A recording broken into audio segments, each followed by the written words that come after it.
Carolina BBQ Festival 2026 was the biggest and best yet. That's thanks to our sponsor partners, our pitmasters, and everyone who attended. You raised money for Operation Barbecue Relief while celebrating the diverse blend of barbecue flavors that make up Charlotte and the Carolinas. Special thanks to our partners who helped bring the heat to the Queen City, including Charlotte's Got a Lot, Texas Pete, Coca-Cola, Ben E. Keed, Kingsford, Inland Foods, Ryobi, U.S. Foods, Turtle Box, Good Stock by Nolan Ryan, Smithfield, Certified Angus Beef, Fun Outdoor Living, and Truliant Federal Credit Union. For more details on our regional brands and partners, please visit CarolinaBBQFest.org and stay tuned for details about our upcoming fall pig picking and our 2027 barbecue festival. All that coming soon. One of the new additions to the Carolina BBQ Festival is Anthony DiBernardo. He's the owner and Smokeman for Swig Swine Barbecue with locations across the Charleston area. He's also one of the founders of the Holy Smokes Festival that happens in the fall every year in Charleston's Riverfront Park.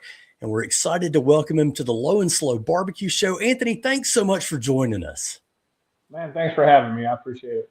Okay, so for folks out there in the audience who maybe don't know you or aren't familiar, take a quick just second to introduce yourself if you don't mind.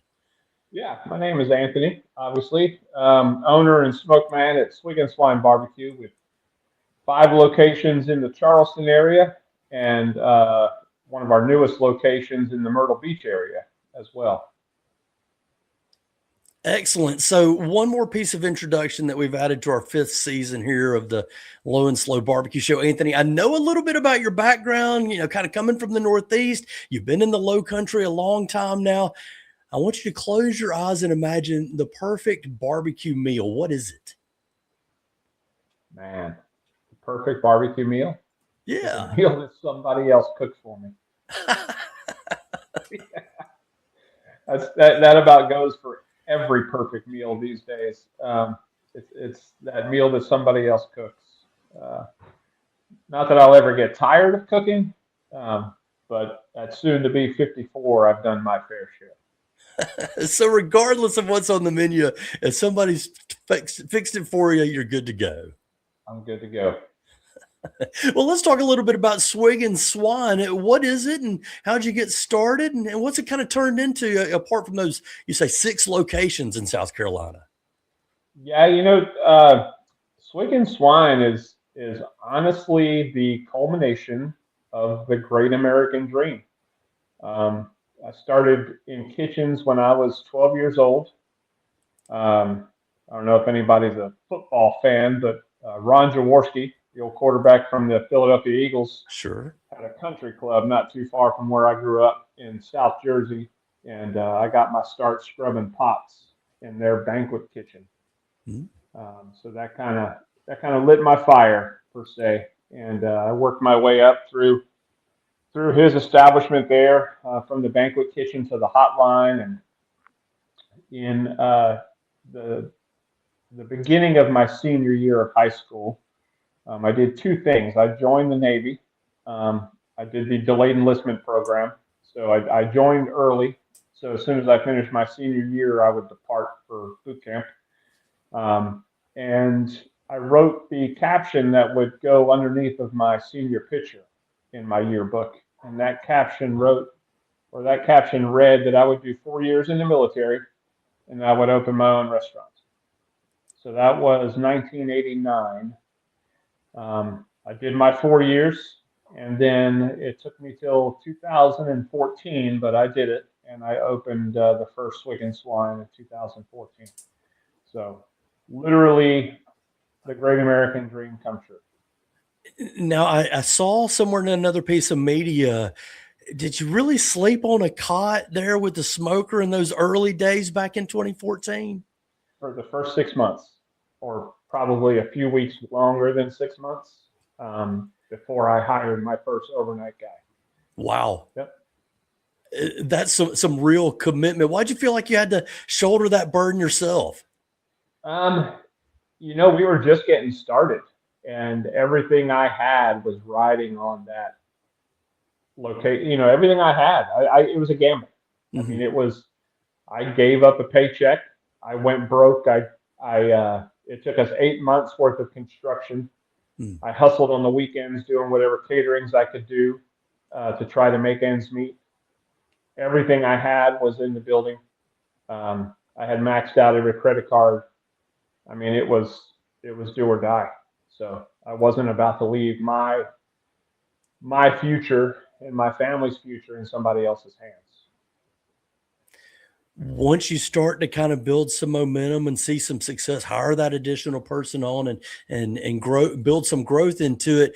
Did you always think you would grow to multiple locations, or was there a point when you recognized, hey, Never. what we're doing in West Ashley is good? Is it time to go elsewhere? Yeah, if you would have asked me in 2014 if I would have seen multiple locations, I would have said no because it was never in the cards. It was Mm. never, that. Like I said, I opened that first one and that was it. That's Hmm. that's all I had my goals set for.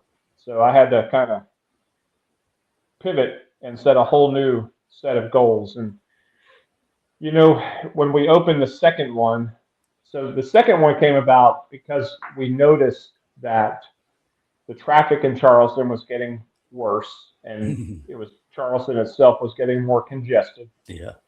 A lot of our traffic coming to our original location in Charleston, or West Ashley as they call it, a lot of that traffic was coming from other bedroom communities in and around Charleston. They were coming during the day while they were in town for lunch or while they were working. And so we noticed that a lot of them weren't coming in at nighttime because once they got, they had to fight traffic to get to Charleston, then they had to fight traffic to get home. They certainly weren't turning around and bringing their family back. So that's why our second location landed in Somerville, where it did. That was a pretty pretty big pocket neighborhood for us. Hmm. And we, through our research, our demographics showed that a lot of our customers were coming from that area. So that was our second location, and to this day, it is our number one producing location. It's year over year top sales. So that was the best move that we ever did. Um, and so then that's kind of where things took a turn for me. Uh, when we opened that second location, we went around the room and got to know all of the people that we had hired on for that location. Hmm. And I walked away from that with a whole new sense of pressure, I guess you would say. When I opened number one, it was all about me. It was all Mm. about my family and making sure that I survived and the restaurant survived and I could pay bills. And as we went around that room, I noticed that a lot of those young uh, people had families of their own. Hmm. And so now the weight on my shoulders grew because I had to keep that business going for them to Hmm. help them provide for their families. Hmm. So it kind of took on a whole new role, and it something that I wasn't planning on feeling. I guess is it turned. It wasn't about me anymore. It was Hmm. about my team and making sure that they had a place that they could make a living for their family and to build a culture that they enjoyed working in. And I think that's the key to our success. We identified that early on in our growth, and that's what we try to stick to today. Our culture. I've always wanted to provide an environment, and I've always wanted to provide things for our team that I was never provided coming up in the restaurant business. The restaurant business is hard. Hmm. It's and it was a lot harder years ago. The hours and you know just the culture just it was bad. And we wanted to change that, and I think we were successful in that, and I think that's why we have the team we do today. When you look across all those locations, do you feel like there's a uniform experience, or does each place have its own unique gifts, I guess? Every place has its unique identity. Mm.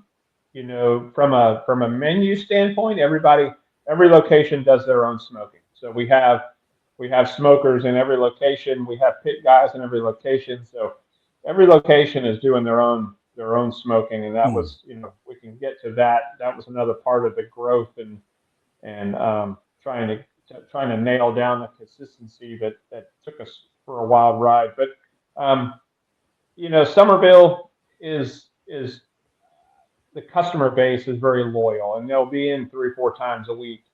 And my management team and my serving team up there are just, is very family oriented and first name basis. Our Charleston location is the same. We have a great core of regulars, and I have some servers. We call them the Golden Girls, but they've been with me since day one. So going on 12 years now. Some of them actually go back to. I have one server who works with us now. Her and I started working together in 2001. So just throughout the years, she's followed me and come with me to wherever I was. And, but the Charleston store sees more tourists. So, we have more of a revolving tourism door through the Charleston store. Our Monk's Corner location is the same demographics as Somerville. It's only been open 2 years. So that one's starting to take the shape of the Somerville store. Then our Mount Pleasant location is in the parking lot of a travel baseball facility that, if you take time to Google, is called Shipyard Park, and it is the premier travel baseball facility on the East Coast. Wow, that thing is huge. We have 5 fields. Any given weekend, we have tournaments from 30 to 50 teams. So from Friday through Sunday, that's, it takes on like a Charleston image almost. You have all these people coming in from all over the country to play baseball, and they're coming through our doors. And then Monday through Thursday, we have our core group of regulars there. So, and then Myrtle Beach is Myrtle Beach. I mean, if you would have asked me if I was going to open a restaurant in Myrtle Beach, I would have told you were crazy. But the opportunity presented itself, and we jumped all over it. And Myrtle Beach is doing great. It took a good 1.5 years to get up out of the hole, but we're there now. We're actually, if you look at TripAdvisor at all, we're very proud of TripAdvisor. We're the #1 restaurant in Myrtle Beach on TripAdvisor out of 800 restaurants. We are #7 restaurant in Charleston, which to me is mind-boggling because Charleston is just a great restaurant city. We're #1 in Mount Pleasant, we're #1 in Somerville, and we're #1 in Monk's Corner on TripAdvisor. So, but that TripAdvisor ranking in Myrtle Beach really, we really stand by that. We're proud of that. I'd like to think that we bring a consistent dining experience to a location that's been known for just, I hate to say tourist traps, but there's some, a lot of chains and a lot of touristy restaurants up there. And I like to think that we bring a breath of fresh air up that way, and we're doing pretty well up there. We're only about 3 blocks from the beach. If you ever gone to the Country Music Festival in Myrtle Beach, we are exactly 3.5 blocks from the main gate of the Country Music Festival. A beach town, a lot of tourist traffic, like you say, all those chain restaurants, a little bit different environment in each of the places, some similarities. How do you maintain consistency across all those locations? I have a great team, man. There's no hiding the fact that it's not me. It's, I have a great team. I have a VP who's been with me for a little over 8 years now. He started as a general manager. He moved to a director of operations. And in 2019, I promoted him to a VP when I knew we were going to do some serious expanding. My director of operations is a young lady by the name of Callie. And Callie started with me as a server when we opened the Somerville store. So she's been with me for 10 years now. Started with me as a server at the Somerville store. When we opened the Mount Pleasant store, which is #3, she volunteered to come and train the servers for me. And she ended up staying there and was promoted to an assistant manager and then general manager. And as of 2 years ago, she became a director of operations. So all of my all of my managers have come from within. All of my chefs have come from within. We're real big on promoting from within and growing the brand um, locally. We've talked a little bit about the business piece of it. I don't let me miss the barbecue piece. What would Swig and Swine be known for from a barbecue standpoint? It's I want to say we're a full service restaurant that serves barbecue. Mm. You're not gonna get there at 11 o'clock and have to wait in line. Um, if you come at 8 o'clock at night, you're gonna have the same menu offerings as you did at 11 for lunch. Um, you know, I pride myself in the fact that we use the data. We figured out a way to cook throughout the day and not run out.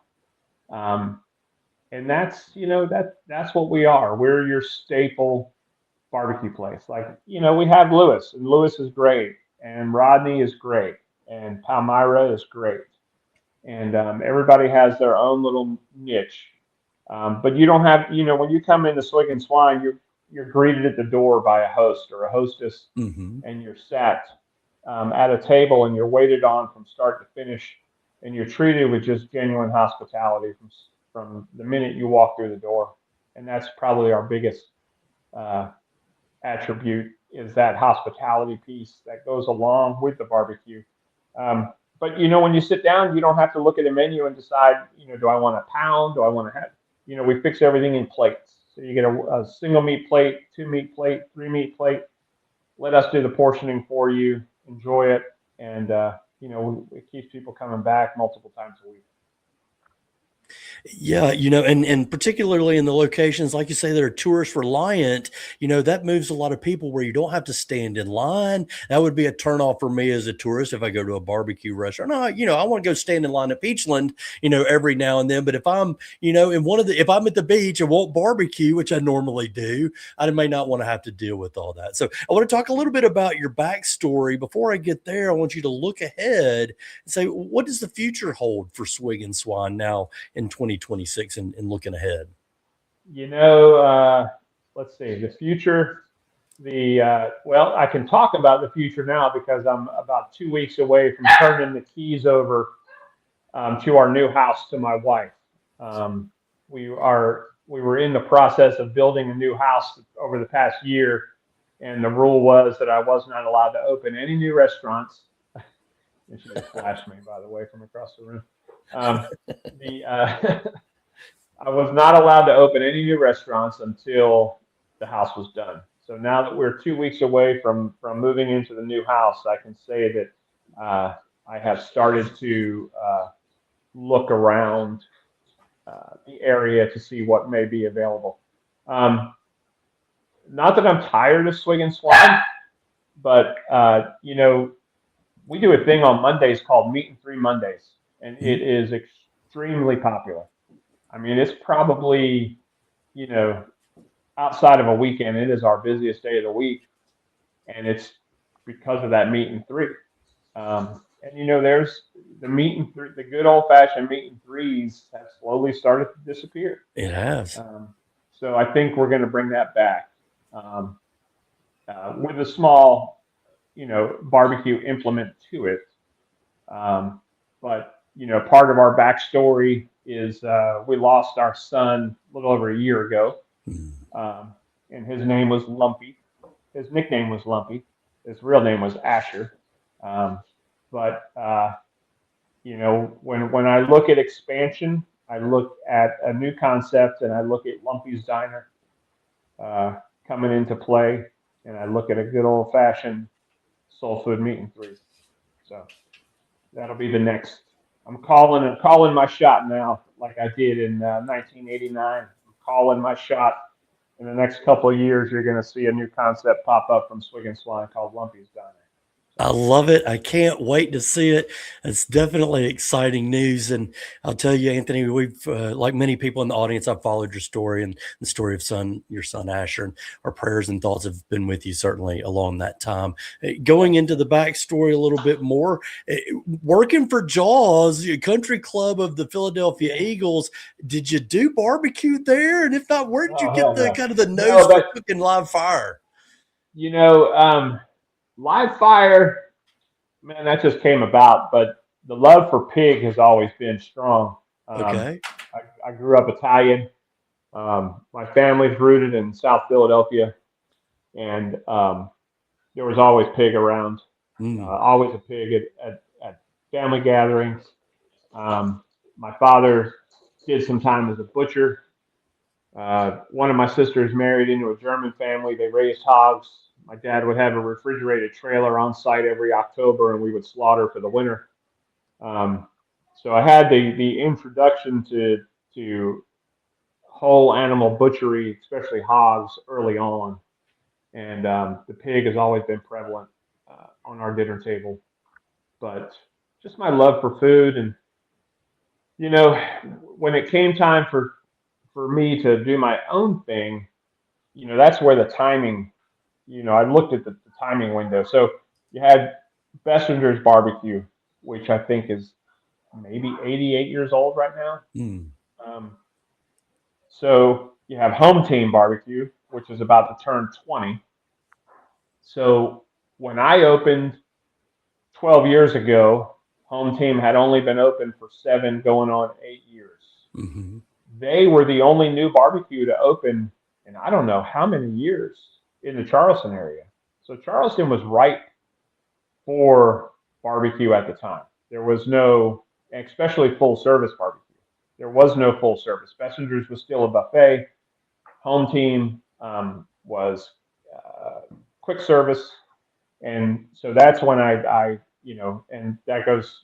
My son has a bunch to play in that. He used to play, well, he was a drummer, so I used to have to take him to Home Team every Wednesday night for the Blues Club. They had an open mic night, and that's really where he cut his teeth when he was young. So I would sit there at Home Team, and I would watch all these people come through and, come down the line and get their plates, get their drinks, and go sit down. And I thought to myself, that's when the wheels started turning. I'm like, what if I did that?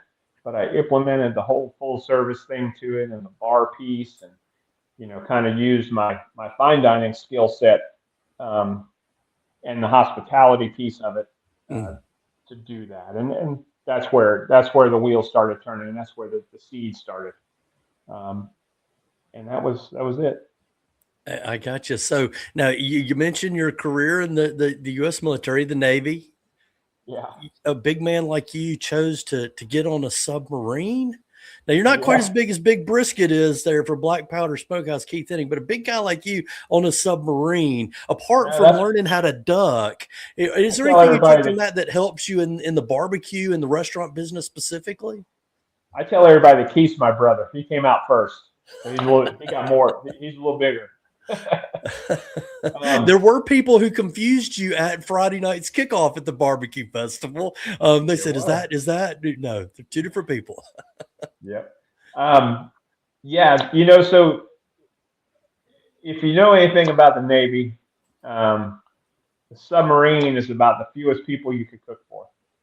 So that's kind of where my head was on that. It was either cook for 130 on submarine or cook for 5,000 on an aircraft carrier. And, I opted, and I found out you got a couple more dollars a month if you volunteer for submarines. So I did that. And it was a good choice. It really was a good choice. I learned real quick that the only thing to look forward to 600 feet underwater was a good meal. And, you have to cook or they'll let you know that you didn't cook good. So, it's baptism by fire, and I made a lot of lifelong friends, and I got to see the world, and I got to cook for a bunch of good people.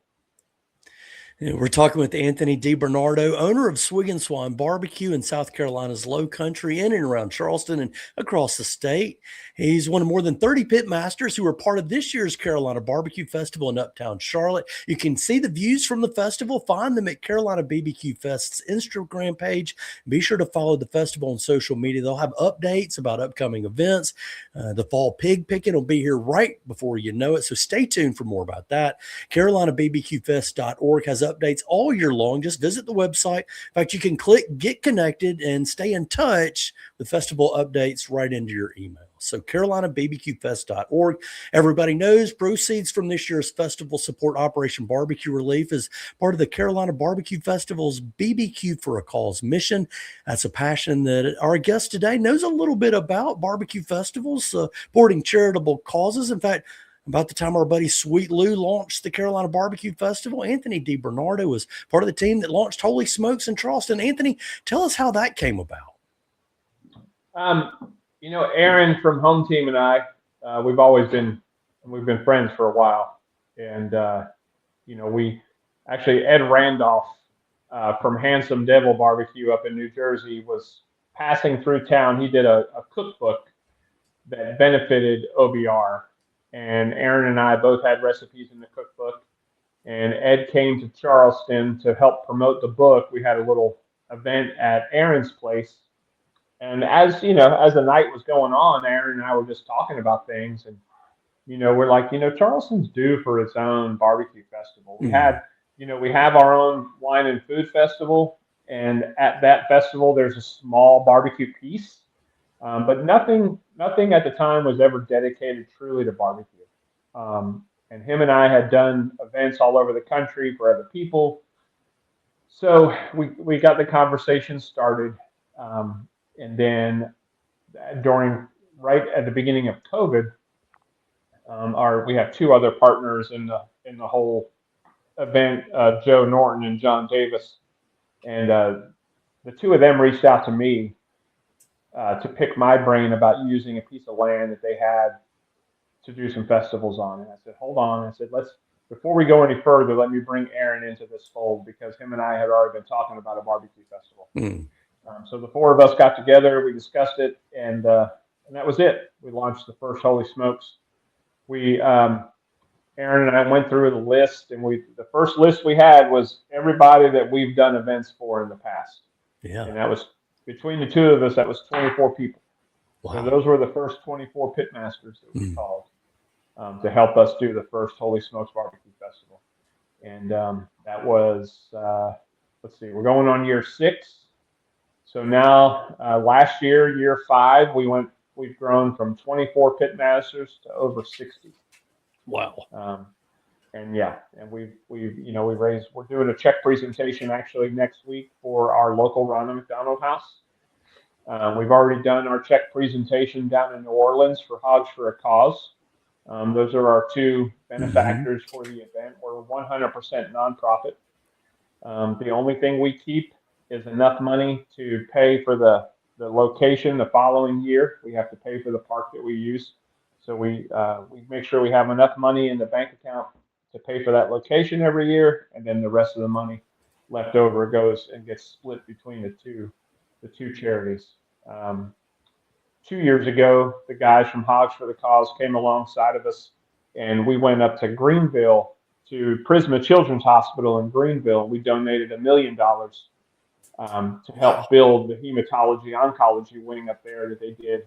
And we were fortunate enough to go up last fall and cut the ribbon on that wing and see our name on the wall. And that was real special just to see, that's, you do so many of these events, and you raise money for things that sometimes you just don't see or hear. To have something tangible like that, to see your efforts on a wall like that, and just know the families are benefiting from your hard work, really mean a lot, and really light the fire just to go out there and do it again. Yeah, so we'll talk a little bit about the barbecue festival circuit. And as you kind of set up Holy Smokes, we'll talk about Carolina Barbecue Festival, but I know you're on the road a lot. You were just in Pig Beach in Queens, kind of in a back-to-back weekend deal with what you did in Charlotte. As you're out hitting some of these other events, either, as a participant or just as a guest, are you still picking up tips and ideas that you might try to use in the Holy Smokes Festival each year? I am. The thing, yes and no. And I don't mean to say this the wrong way, but man, we hit it out of the park. Yeah. Holy Smokes Barbecue Festival. Okay. And when I find myself doing more consulting when I go do these other festivals, as far as, instead of me taking back things, I'm giving more when I go to these festivals. Yeah. But I will tell you, the one thing that I observe when I'm at all these festivals are the pitmasters and the way they work, because I want to know who I want to invite to Holy Smokes. Because as we get older and we get more involved in this charity and this festival, I got lots to do. We got 3,500 people coming through those gates. I got 60 pitmasters. I got 2 Cisco trucks full of groceries. I got, a satellite kitchen to build. I need to invite a pitmaster that I don't have to babysit. Yeah. I need to invite a pitmaster that will have everything he needs given to me on a list 3 months before the event. I don't have time to babysit. I don't have time to track people down. I don't have time to, that's the one thing I've learned over the 5 years of Holy Smokes and doing all these other events is who I can count on to come in and knock it out of the park and be very low maintenance. Yeah. That's who I build my team around. That's a great lesson to learn. And I know there were some of those pit masters at the Carolina BBQ Festival that have participated. And even if they weren't there, maybe their team was. I'm thinking of Southern Smoke in particular. Of the folks that were at the festivals, now that we've kind of come out of that, did you see anybody in particular that you thought, they might be somebody we'd want to add to the list? Yes. My buddy Garen over there, John G's. Just a super nice guy. Yeah.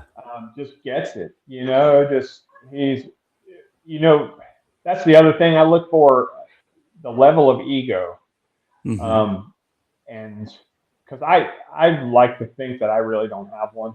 I am who I am. You take it or leave it. And I really think that Garen fits that mold too. He's a great cook, and I just love what he's about. Is the family element to his whole operation, and that's the kind of people that we want in Holy Smokes.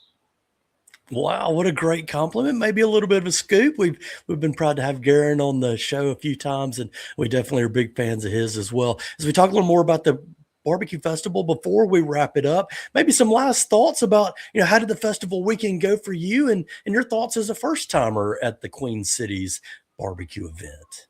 Man, it was hot as hell. It's not always that hot. Holy cow.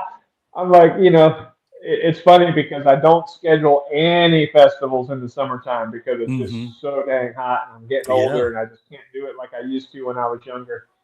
And I'm thinking, you know what? It'll be okay. It won't be that hot. Boy, was I wrong. It was hot. And then my dumb ass decided to do live fire on the TMG pits. So I had that going for me. In the corner with all the other TMG pits. In the corner with all the other TMG pits on the asphalt under a black tent. But it was good, man. It was a great event. I think it was very well organized. I enjoyed the Friday night piece, kind of just kicking back and getting to meet some of the guys that I haven't met before. Yeah. We did not stay around for the Saturday after party. We boogied it back to Charleston, like you alluded to. That was we've been on the road the entire month of April except for Easter weekend. Wow. So we were just ready to get home, knowing that we had to turn around this past Thursday and fly to New York to do the Pig Beach event. We were ready just to get home and wind down for a little bit. But yeah, I think it was a great event. I look forward to being a part of it again next year if they'll have me. I told Lou I would debrief with him in a couple weeks, kind of give him my feedback on some of the things I took from that festival. But all in all, I think it was great.